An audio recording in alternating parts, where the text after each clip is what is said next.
Não aconselho ninguém a fazer isso, tá? É. É porque eu acho que meu destino era outro mesmo. Eu amo direito. Mas como é que foi a sequência aqui, ó? Você, tipo, Eu fez primeiro, uma ou parou? eu Fez outra? primeiro eu fiz direito, aí tive que abandonar. Meus pais na época se separaram. Meu pai, eu tinha, sei lá, acho que 17 anos de idade para 18. E meus pais se separaram na época. Eu morava com meu irmão em Fortaleza. Meu irmão é bem mais velho que eu. Meu irmão tem 11 anos mais velho que eu. Né? Pra você ter noção, quando eu nasci, contar em primeira mão.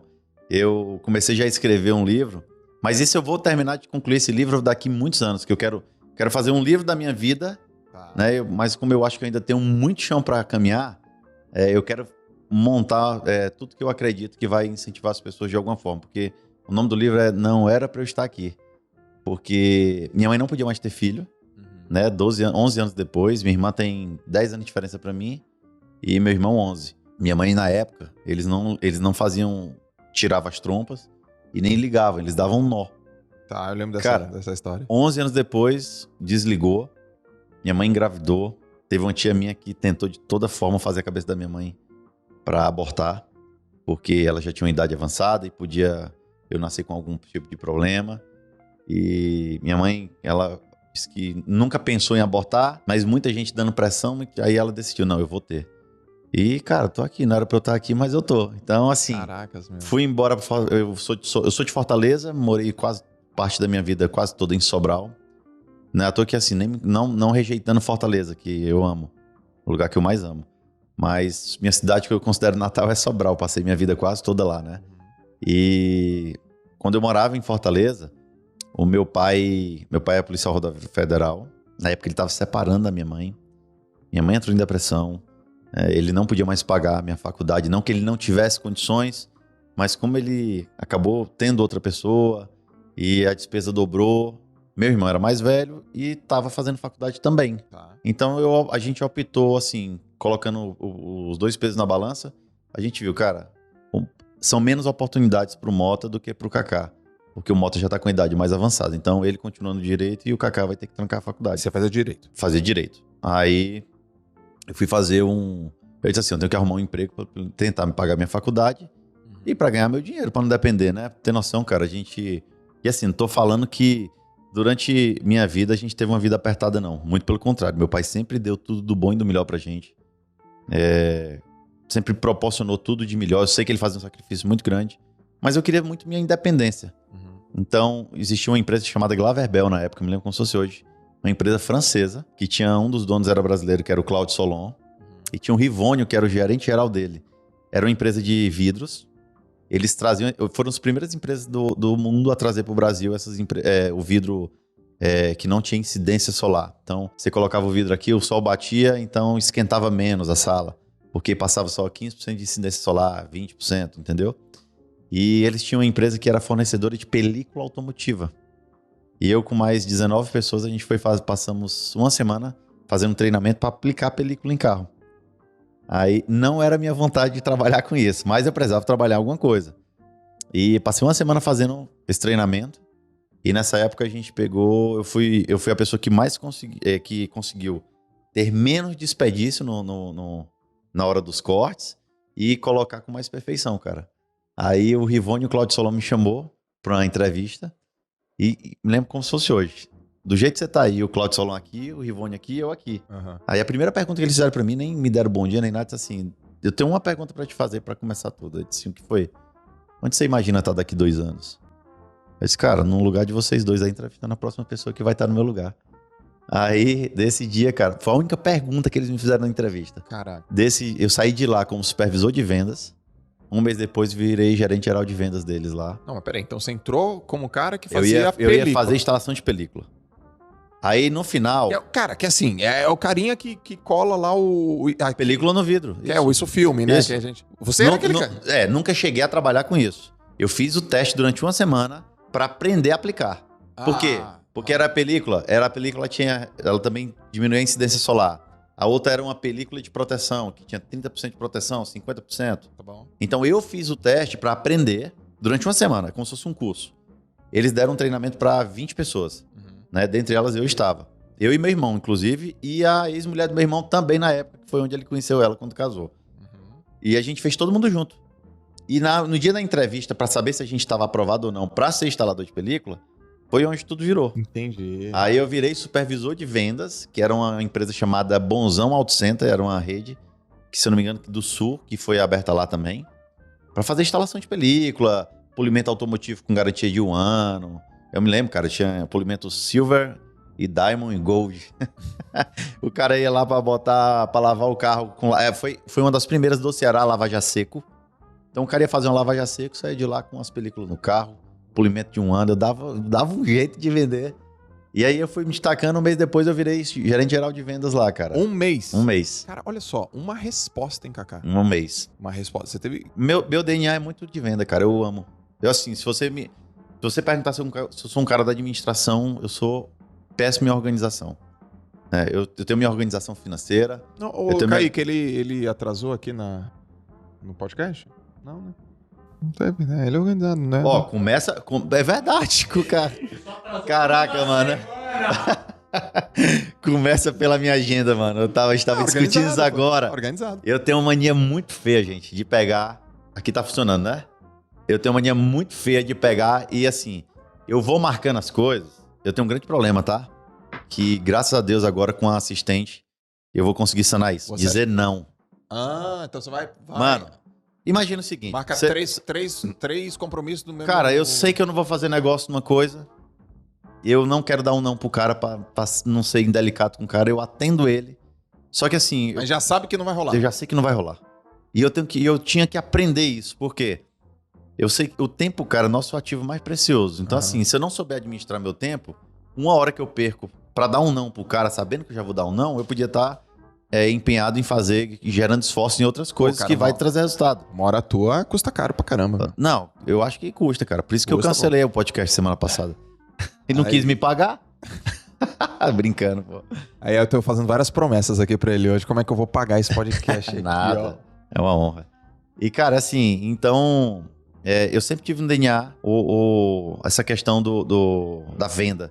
E nessa época eu saí da empresa e voltei pra Sobral pra morar com minha mãe. Minha mãe tava com depressão na época, assim, tava bem mal. E foi um baque muito grande pra gente, né? E eu comecei a trabalhar, cara, na Skin Cariol. Na época, a Skin Cariol não tinha sido vendido para o Brasil, queria ainda. E foi na época que o Ricardo Skin Cariol, ele fez aquele boom da nova skin. Tá bom. Explodiu no Brasil, né? Foi a número 1. Uhum. E eu entrei como supervisor de eventos, seu Valderi Arcanjo. Foi o cara, assim, eu posso dizer que foi o cara que me ensinou a vender na vida. Ele é um cara fantástico, eu admiro demais. Que me deu uma grande oportunidade. Assim, hoje, se eu tenho muito no meu DNA de fazer conexões, network, eu aprendi com esse cara. É um grande amigo do meu pai, ajudou a minha família a vida toda. Tô muito grato, seu Valderi. Amo demais sua família. E se eu tô aqui hoje, você tem participação nisso também. E fui ser supervisor de vendas. E ele me chamou e disse assim, cara, você tem futuro aqui. Fui ser supervisor de vendas, depois de eventos. Depois virei supervisor de vendas. E teve uma hora que eu era supervisor geral. Então eu cuidava do interior e cuidava da cidade. E ele, cara, era uma máquina, você imagina. Na época, a Ambev muito forte, e a Skin Cariol começando, né, nova skin. Cara, ele simplesmente dominou a cidade. 80% dos bares e restaurantes da cidade tinha a cara da nova skin. Enquanto a Ambev dominava em outros cantos, em Sobral, quem comandava era a nova skin.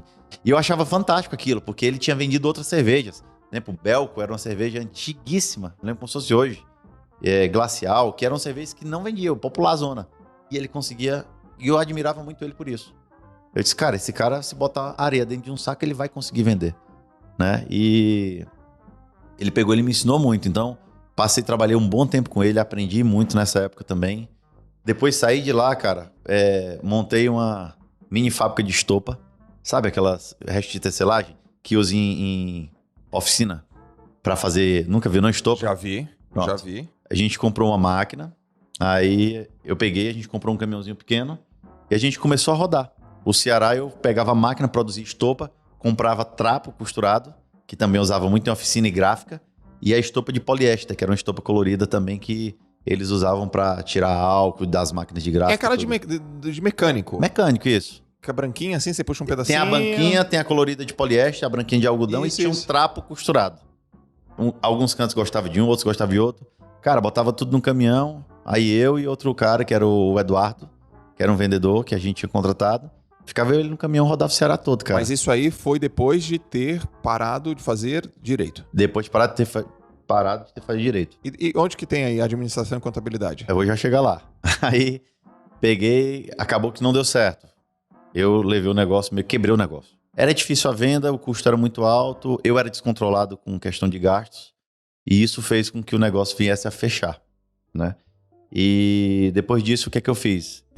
Eu namorava com a menina, o pai dela tinha uma fábrica de algodão, e a gente viu uma oportunidade seguinte. Na época, o preço do gasolina era 2 e alguma coisa. Só que o preço da gasolina foi para 3 e tanto.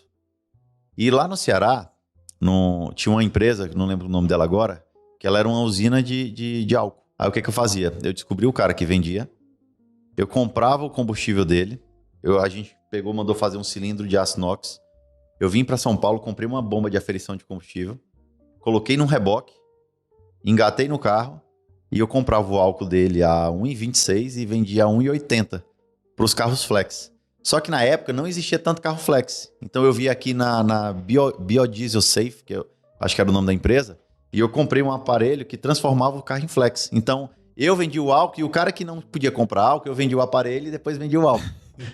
Então, na época, eu ganhei muito dinheiro com isso, cara. Mas, assim, aí a fiscalização da Cefaz começou a bater em cima de mim. Uhum. E até que um dia eles meio que armaram pra me pegar. E eu vi de longe o carrinho e disse assim, cara, tá na hora de eu parar com isso aqui. Não vou continuar, não. E parei na época. E aí comecei, cara. Montei um escritório, saí do direito, né? Não, parei o direito. Veio a empreendedora... Cara, máxima, né? Dando errado em tudo. Aí onde eu dava errado, eu acho que é onde eu comecei a aprender. Okay. Porque eu dei errado em muitas coisas da minha vida, cara. Assim, eu acho que eu fui muito... Hoje eu entendo que tudo que eu apanhei na vida foi um aprendizado e foi um processo de maturação. Talvez se eu tivesse acertado em algumas coisas, eu não conseguia chegar onde eu consegui chegar hoje, graças a Deus. E eu ainda acho que eu tenho muito caminho pela frente, cara. Eu brinco muito assim, hoje eu não cheguei 10% do meu potencial porque eu sei que eu mesmo tenho que me cobrar mais disso, entendeu? De me dedicar mais. Eu converso muito com o Nigro sobre isso, eu digo, cara, eu preciso parar de focar só nos outros e focar mais em mim. Às vezes eu olho muito pros outros, eu cuido muito dos outros e esqueço de cuidar de mim. Então, dá um exemplo assim. Cara, eu vou te dar um exemplo. Eu não tenho vaidade. As pessoas me enxergam às vezes como uma pessoa pública, né? Eu me tornei público não porque eu sou famoso. A minha esposa é famosa. Minha esposa é uma artista. Automaticamente, quando eu cuido da carreira dela e cuido da carreira de outros influenciadores, de outros artistas, eu me torno uma pessoa pública. Por exemplo, eu tenho outros sócios que eles não são públicos. Por quê? Porque não são casados com artista. Então, eu digo isso muito para as pessoas. Gente, eu não sou famoso. Eu até, às vezes, eu fico constrangido, mas tem fã-clube que cria, fã-clube do Kaká. Pô, cara, você é um cara de 3 milhões e pouco no Instagram, né? Mas é o que eu te falo, mas o meu universo é porque, cara, sou casado com uma das maiores cantoras do Brasil. Certo, Simone? Pagando logo um pau pra ela aqui. Hoje tem, viu? Então, assim, uma das maiores cantoras do Brasil. Pra mim, a maior. Eu pago o pau pra ela mesmo. Não, ela é incrível. Cuido da carreira de grandes artistas hoje no Brasil. Então, é normal que essa união da minha esposa com os artistas que eu cuido trazer um público pra mim. Isso é uma coisa orgânica que acontece mesmo. Pra você ter noção, cara, nunca participei de sorteio, de compra de seguidor. Nada disso. Cada um que tem ali veio de um, veio de outro, veio por mim. De alguma forma. E nessa época eu parei de fazer direito. Aí eu comecei a fazer contabilidade na estadual. Qual o motivo? Cara, eu queria fazer outra coisa. Eu não queria mais direito. Mas aí, por que contabilidade? Tem algum motivo? Cara, não. Não quero direito, vou fazer outra facul. Depois comecei a administração, fiz um semestre e também parei, cara. 2 semestres, eu acho. E parei também. Aí quando eu fiz administração, o que eu ia fazer? Como eu tinha feito direito em Fortaleza, eu fiz a administração na estadual, certo? E a direita era na particular. Eu queria ver, porque muitas das cadeiras do que eu fiz, por exemplo, faltou para me formar, eu acho que faltava 1 ano para me formar no direito. O direito foi o que eu fui mais longe, eu fui até o 9º semestre, se eu não me engano. Até o 11º eu acho que eu fui até o 9º semestre. 8º foi 9º. Então eu comecei a administração por um motivo. Eu queria minha vaga de administração, como era ciências humanas, eu queria tentar minha transferência do direito para aproveitar as cadeiras da faculdade para estadual. Tá. Só que acabou que no primeiro semestre eu abandonei. Então, me envolvi em política. Aí, depois trabalhei anos com política. Voltei para a área de direito, onde eu fui coordenador geral da Procuradoria Geral do Município de Sobral. Então eu comandava uma equipe lá de quase 12 procuradores. Eu não fazia a parte técnica, mas toda a parte administrativa lá dentro. Montei um escritório de assessoria ambiental. Um dos procuradores, que era o Breno, virou meu sócio. Ele fazia a parte técnica e eu fazia a parte comercial. Então, perdurou por bom tempo. Conheci Simone. Comecei a ficar mais tempo em Fortaleza do que em Sobral. Você conheceu a Simone em Fortaleza? Em Fortaleza. Fiquei mais tempo em Fortaleza do que em Sobral. E depois disso, cara, eu comecei a me afastar do negócio. Então chegou uma hora que o escritório não fazia mais sentido. E Simone aí a gente casou. Aí eu ficava nessa ponte, Sobral, Fortaleza, toda semana. O Henry nasceu. Então toda segunda-feira eu ia pra Fortaleza, pra Sobral. 5 horas da manhã eu saía, chegava lá, passava a semana, quinta-feira no fim do dia, ou sexta de manhã, eu voltava pra Fortaleza de novo. E até que eu fui me afastando do negócio, cara. Saí da procuradoria, continuei ainda um pouco no escritório, fomos pra Goiânia.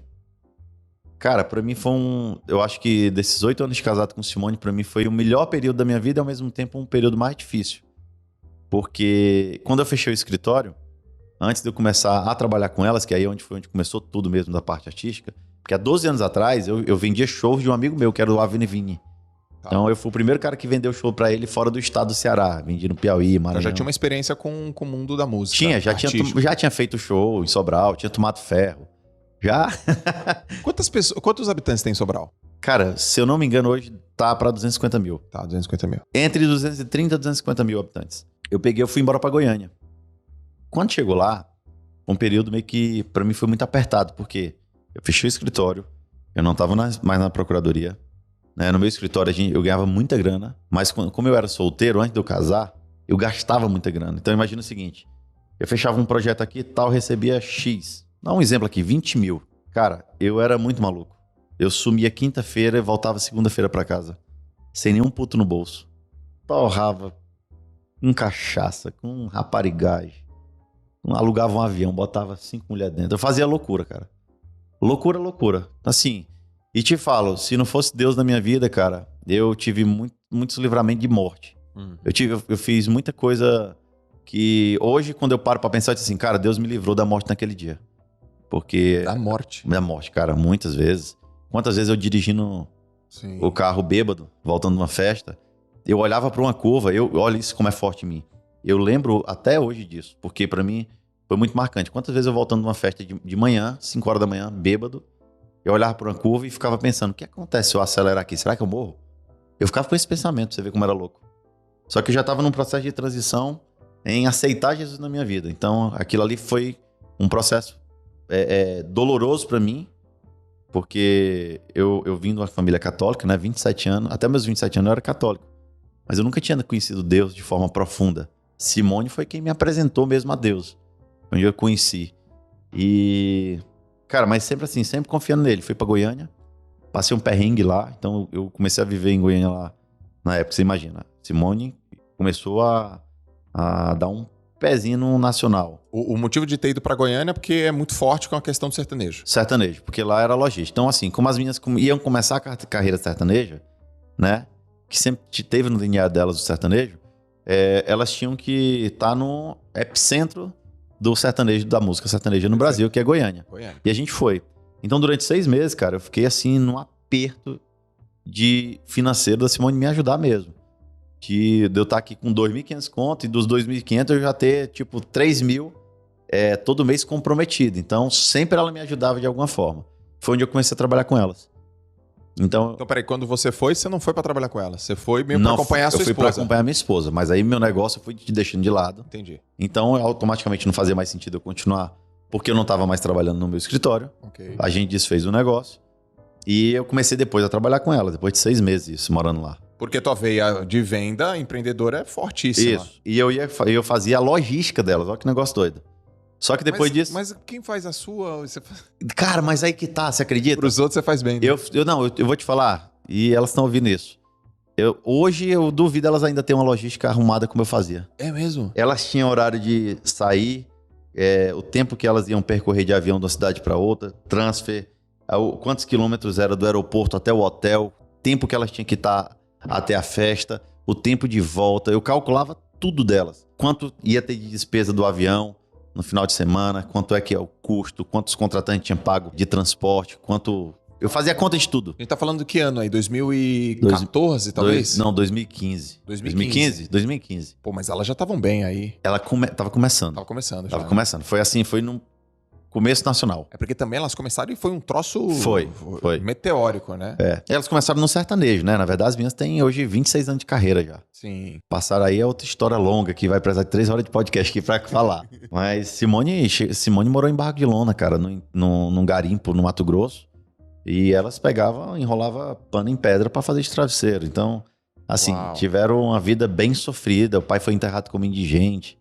Mas aí a gente marca um papo com ela e ela vai te contar essa história todinha. Tá bom. Aí foi onde eu comecei, cara. Então, depois eu tava cuidando de muita coisa delas. Então, não só eu fazia parte financeira, administrativa, fazia logística. Aí ela tem um empresário de shows, que é o Robertão, que até hoje 18 anos tá com ela.